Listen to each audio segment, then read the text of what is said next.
She raised her son with quiet devotion, in a home that was modest but never empty. There was little in terms of comfort. She had no savings, no family nearby, and nothing to fall back on but her own determination. Yet somehow there was always warmth. Mornings began early, often before sunrise, as she prepared his uniform and packed a lunch before heading out to work. The job was exhausting and rarely acknowledged, but she carried it out without complaint, because that's what was needed. She never spoke of sacrifice, though it echoed in every part of her life. In the meals she quietly skipped so he'd have enough. In the threadbare clothes she wore year after year. In the nights she sat beside him through fevers, fear, or heartbreak. What she lacked in means, she more than made up for in love and resolve.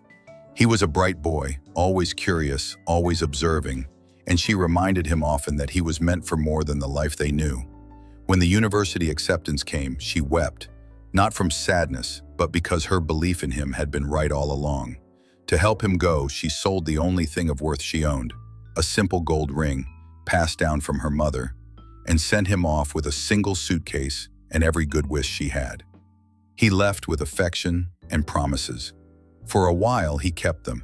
The calls were regular, the visits spaced but heartfelt, but as the years went on, they came less often. His voice changed, grew more clipped, more formal. The distance between them widened, not just in miles but in spirit. She never scolded, never asked for more than he gave. When neighbors inquired, she'd smile and say he was doing well, busy, important now. She was proud, truly, even when she was left waiting alone on birthdays, her chair beside his, untouched. Her health began to wane in small, quiet ways, fatigue that lingered, appetite that faded. But she kept it to herself. She'd never been one to make a fuss. Perhaps she thought he didn't need to know. Or perhaps she feared he wouldn't care to.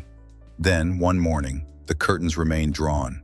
The usual rattle of the kettle, the sound of the front gate, none of it came.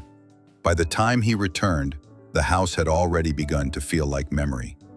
It was smaller than he remembered, still, dim. Everything was in its place but somehow less alive.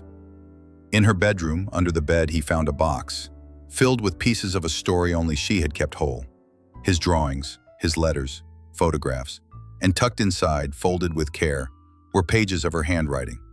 Letters to him, words she never sent. Each one ended the same way. I hope you're well. I'm proud of you. I love you always. He sat on the floor for a long time, the weight of her absence finally catching up to the life he'd chosen. Not because she had gone too soon, but because he had stayed away for far too long.